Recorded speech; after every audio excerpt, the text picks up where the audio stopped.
What's up, everybody? Welcome back to the NYG Blue Zone. It's your boy Atticus coming at you with the rapid recap of today's game between the Washington Commanders and the New York Giants. Tough loss, man. Here was a game where the Giants were favored to win only by 2.5 points, which means it was a toss up anyway. But you just had that feeling from the start of the game, even when the Giants got down early to start this game. You just had the feeling that they were going to pull it together and come away with the victory. But then, because we've been taught that that's just not one of the things that the New York Giants does, to prepare to lose this game, a game to a team that you should absolutely beat. They're missing their starting quarterback. They're missing Zach Ertz. We talked about the injuries that they were dealing with on the offensive line. Defensively, they've not been able to do much of anything this year, even though they've made some pushes by player acquisitions to improve their defensive front and their offensive line. They're dealing with injuries, and they just have not been very good. I mean, that's why they were 3-10 coming into the game today. But the Giants did not capitalize on these things. And I'm going to talk about a whole bunch. There was just so much to unpack in this game. But before I get into all of that, I want you guys to please like, subscribe, hit that notification bell. So every time we drop some new content, you're one of the first ones to be notified. So starting this game, the Giants kicked the ball to the Commanders, and the Commanders on their first possession, it really looked like the Giants were at least better prepared defensively for whatever the Commanders were going to do.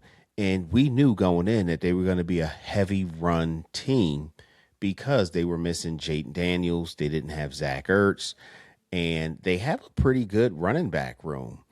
Krosky Merritt and McNichols, and then I believe the other guy's name is Rodriguez, but he wasn't playing today. But their running back room is pretty good, and the Giants all year have not been able to stop the run. So we knew that was going to be coming, and it looked like to start the game that the Giants had kind of prepared well, and they weren't giving up huge chunk plays on that first drive. In fact, they stiffened up when Washington got into scoring range and limited them to a field goal attempt. And it was just something that felt off about this game the whole time. The Giants have lost to the Commanders. This is now the fourth game in a row, which is very un-Giants like when it comes to that rivalry between these two teams. But 4 games in a row is what it is at this point. And I just kept feeling like the Giants were going to do just enough to win this game. But slowly but surely, reality started to set in, and you just knew that they were going to lose this game.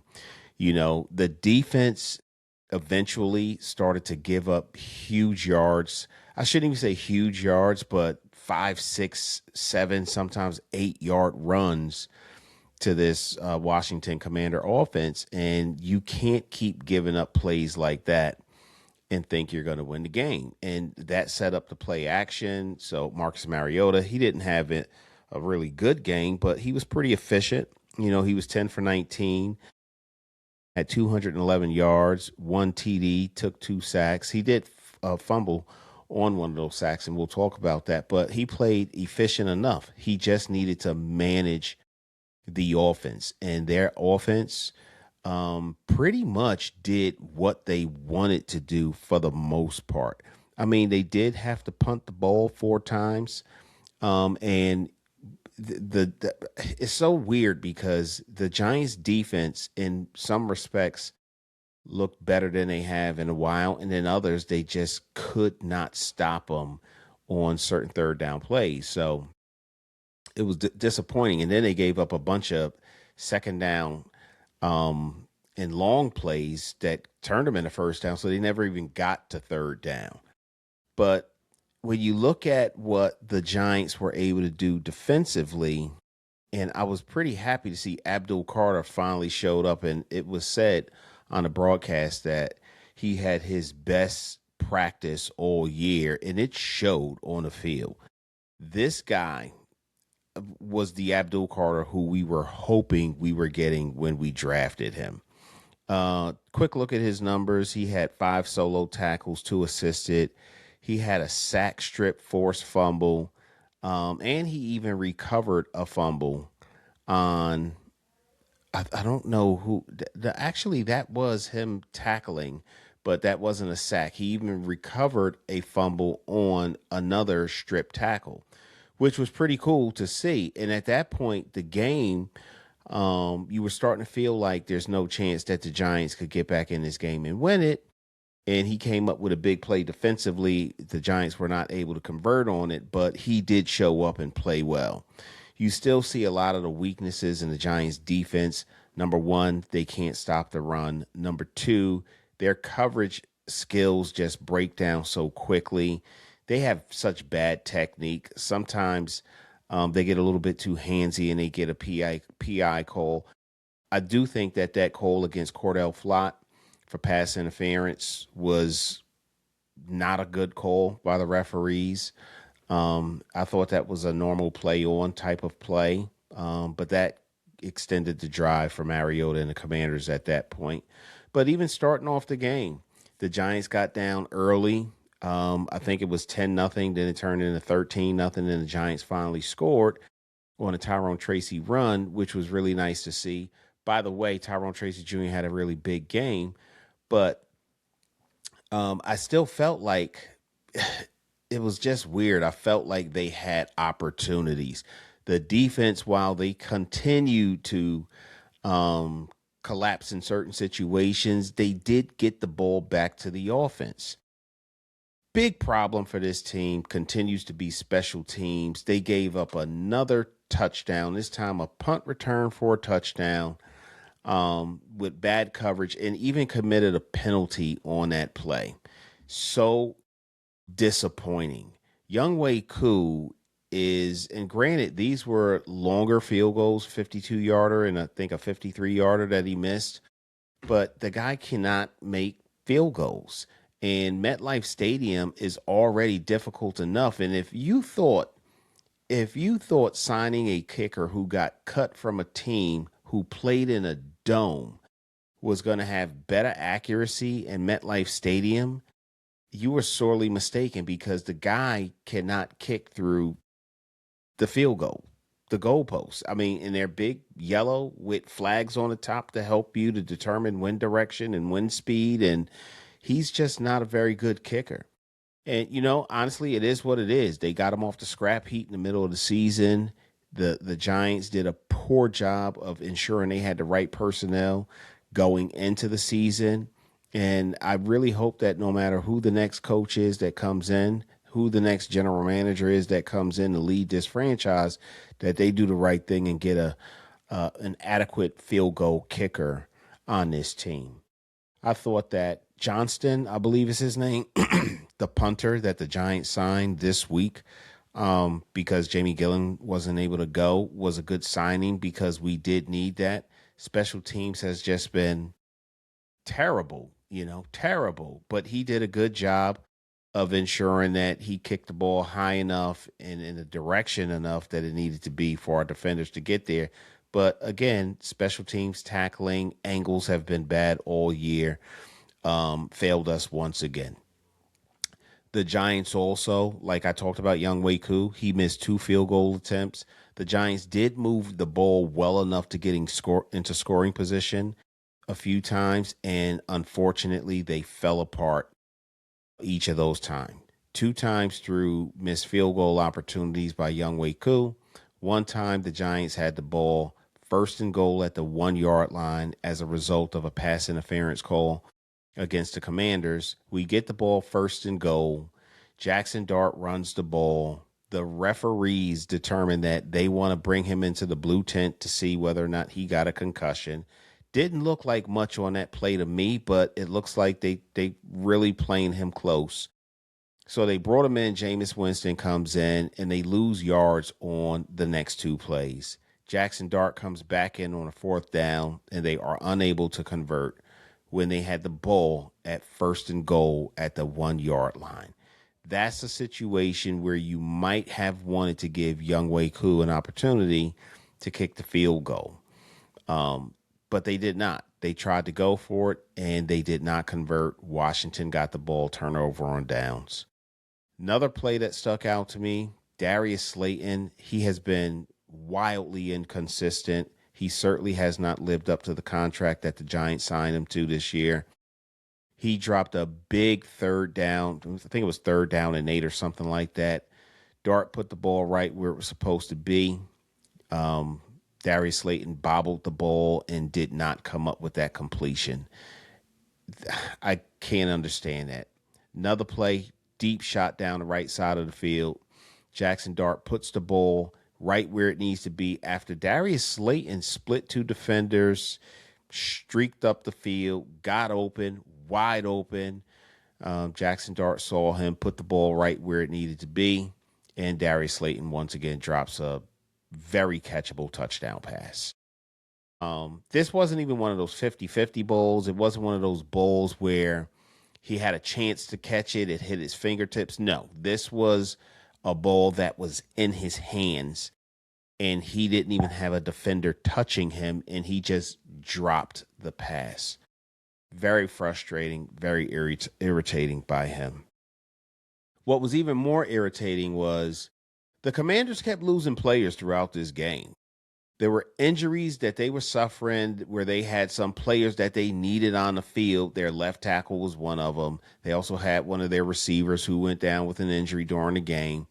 These are players who were necessary in order for the Commanders, who were without Jayden Daniels, who were without Zach Ertz, to move the ball down the field, and they were still able to do it. So when I look at everything that transpired, the missed opportunities, the dropped touchdown passes, the missed field goals, the poor tackling, this team just all around is a bad team. And I really try to look at them through my blue lenses and feel good about what I'm watching and who I'm watching, and get excited about these games. And they've given me no reason to feel like they're going to win any games, even against a team like the Washington Commanders, who came in here with a backup quarterback, with a tight end who hadn't received any receptions all year, who made the game sealing catch, by the way, a 30-plus yard reception by Marcus Mariota, because Javon Holland is just incapable of covering anybody. It was just disappointing to see this team and what they've evolved into. And maybe that's par. Maybe that's par for a team who's 2-11 going into the week, who is fired their head coach, who has fired their defensive coordinator, who has fired their defensive line coach. Maybe this is what you are supposed to expect. But, as a diehard, lifelong Giants fan, I still see opportunities, and I think that they should take advantage of it. And some people say that they should be tanking anyway. Why are you disappointed about the outcome of this game? It's because I want to see a victory. I'm tired of losing. I'm tired of being on the losing side of the scoreboard, particularly when you look at some of these stats too. Like when I look at the stats to this game, the game stats, that is, not even talking about individual player stats, like the Giants pretty much dominated in every statistical category. They had 22 first downs, which is 3 above what the Commanders had. 4th down efficiency, they were 2 for 4. We talked about that a little bit. They had more yards, 384 total yards, 238 passing yards, 146 rushing yards, all of which are better than what the Commanders were able to produce. They had 9 more offensive plays than the Commanders. They had a better completion percentage. They led in the turnover category in the favorable way, the way you want to lead. They had more sacks. They had fewer sack yards. They had fewer penalties for fewer yards. And the Commanders did edge the Giants out in time of possession. That's because they had the ball for the final minute and 33 seconds or whatever it was of the game. Otherwise, they would have led in that category too. So the Giants had opportunities to win this game, but the Giants are their own worst enemy. They can't tackle. They did not get enough pressure on the quarterback today. Anybody can run the ball against the New York Giants. You got no-name receivers catching passes from backup quarterbacks in situations where normally any other team in the league would be able to shut them down and force them to punt the ball. But the Giants just have not been able to play a complete game. My daughter asked me if I saw anything I felt good about during the game. And even though there were some things that you normally could feel good about, I'm just over it at this point. No, there's no moral victories. I want to see a victory. I want to see a win. I want to see the defense be able to play. And I thought about that a little bit. The Giants fired Shane Bowen, obviously, a couple of weeks ago. It was a tall order for Charlie Bullen to come in against the New England Patriots and call a game that would have resulted in a better defensive performance. And he did not, obviously. Today, I thought that, okay, if there were ever a get right game, or if there's a get right game this season, this is the first one. Maybe we'll see a better result. But what I've learned from this and watching him and players still being out of position and the technique that they're using, it's just baked in at this point. Like we're in week 14 and these guys are still making the same missed tackles or out of position in the same ways that they had been for every week that Shane Bowen was here. And part of that is the play calling might be a little bit different, but the defensive scheme and philosophy is still the same. So why should I expect anything different from them? The Giants left, let's see, 7-7, that's 14 plus two missed field goals. They left 20 points, potential points on the field offensively. So the defense, while they've had their errors, the offense did also. They just weren't clicking. They just seemed disjointed in this game today. Like the opportunities were right there for the taking.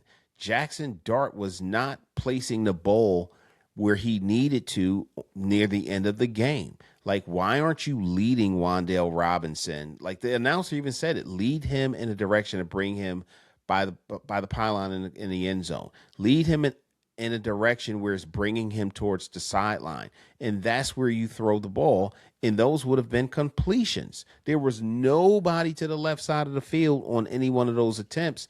But on the one end zone shot that Dart took, he tried to lead Wan'Dale Robinson towards the goalpost. Why are you leading him towards the goalpost instead of towards the corner of the end zone, which is much more difficult to defend? Again, on 4th and 6 or whatever it was, 4th and 8, the last play that the Giants had the game, why did you throw the ball inside instead of outside towards the sidelines, which would have been a much better place to throw the ball? Wan'Dale would have likely caught the ball and he could have ran out of bounds. It just didn't make sense to me. So this was a total team effort to lose this game. Kafka showed that, oh my God, when he threw the challenge flag on the first drive of the game, I looked at my 10-year-old daughter and said, that's going to be a mistake that's going to cost us. Number one, it just wasn't enough to overturn it. I watched it in real time and thought to myself, I hope he doesn't throw a challenge flag, give him the first down. It didn't look like he got it, but it wasn't enough. I saw it in real time. He throws a challenge flag. Why would you do that? Now you lose a timeout, you lose your challenge, which you may have been able to use at another point in the game. They wouldn't have needed it in this particular game, but why put yourself in a situation where you reduce the number of tools that you have available to you? And that's what he did. So Kafka, in a variety of ways throughout this game and the prior game, has shown me he is not head coach ready for the NFL. I think he will be at some point, but I don't think he is right now. I think Charlie Bullen, no matter what he does, is still Shane Bowen's defense, and they're still going to look like they're going to look.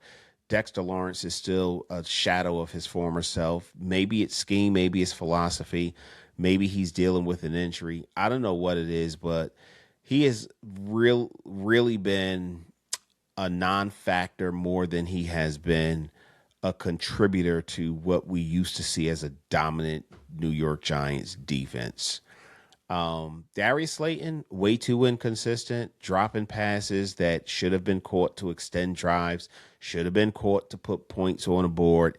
He is so frustrating to me. He has not lived up to the contract that he was just signed to. I don't know why Isaiah Hodgins didn't appear to be a bigger part of the game plan this week, but he just was not. I think he had two catches today, if even that. We did see a Jalen Hyatt sighting today. I don't even know why he was in a uniform because he didn't contribute in any way. I'd much rather use that roster spot on more players to help out on special teams, or unless that's where they had him. But he did not play well, and he did not play much at all. I did want to see, yeah, Isaiah Hodgins. He was targeted twice, and he had one reception for 4 yards. Don't even understand that. Don't even understand why he was even in a uniform. I will say Tyrone Tracy Jr., he looked really good today. He averaged 4.7 yards a carry. He had a rushing touchdown. He had a receiving touchdown. He looked good. I had no complaints about his play, his effort whatsoever. I do think the offensive line held up pretty well. I was disappointed that John Michael Schmidt got that penalty, that what was it, unsportsmanlike conduct penalty or something like that, or personal foul penalty. That kicked us in the nuts and took us completely out of a third and manageable position to a third and 20 or whatever it was. And it was so unnecessary. This is the second week in a row that we've seen players lose their cool and their temperament and cost us 15-yard penalties that took us completely out of the position where we could either convert or score a touchdown or a field goal or whatever. A lot of blame to go around in this one. A lot of blame to go around. Blame goes to Jackson Dart. There's some blame that can go to the offensive line. There's some blame that can go to tight ends missing blitzes. There's certainly blame that can go towards our wide receivers, particularly Darius Slayton, who has continued to drop passes. I will say that Wandale Robinson, I did not see many things that I can complain about him. He played overall a pretty good game. And the only thing I can think that might be is if he ran those two routes incorrectly that I talked about earlier. But other than that, I thought that he played pretty well. Defensively, same old, same old. You know, Brian Burns gives a lot of effort. Dexter Lawrence has not shown me anywhere near what I need to see. Darius Muasau did make a couple of plays that I was happy to see. He came back. Abdul Carter looked really good. He was a really a bright spot for me today. He had, I think, 3 tackles for losses. He put heavy pressure on Mariota.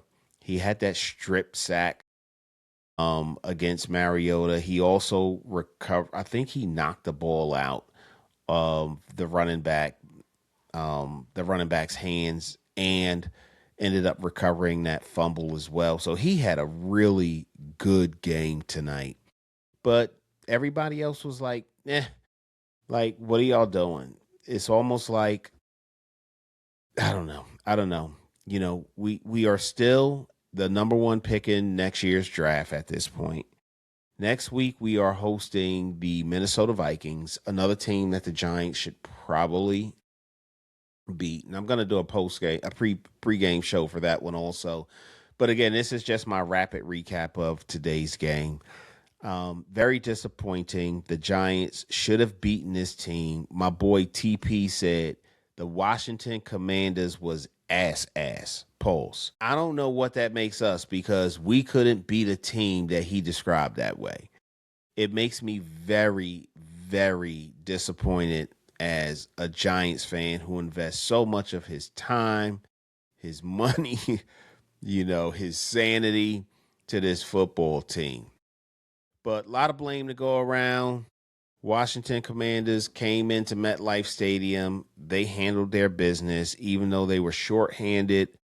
And I didn't think had a chance. They did, and they they pretty much did what they wanted to do against the Giants. So Washington 29, Giants 21. That's a show. Thank you again for joining me. Don't forget to like, subscribe, hit that notification bell so every time we drop some new content, you're one of the first ones to be notified. We appreciate you spending some time with us. Go Big Blue. Yeah, a lot of girls probably crying from my old high school. Look, they see me everywhere they go, I probably would too. Look, crossed over to the Jordan man like I'm Michael. Yeah, eating blessings so much I might need lipo. Yeah, tailored for the dogs like I'm walking in chucks. Yeah, it's just in this plan, man, I see all y'all shook. Look, knew that I was great ever since I was a rook. Man, all y'all singles making me look good. Okay, praise to the most high, yeah, that's Jesus. Look, but when it come to this rap thing, I can't lose. Yeah, back-to-back number ones, that's the thing greats do. Yeah, tell them boys that ain't nothing I can't do. It's my year, it's my year.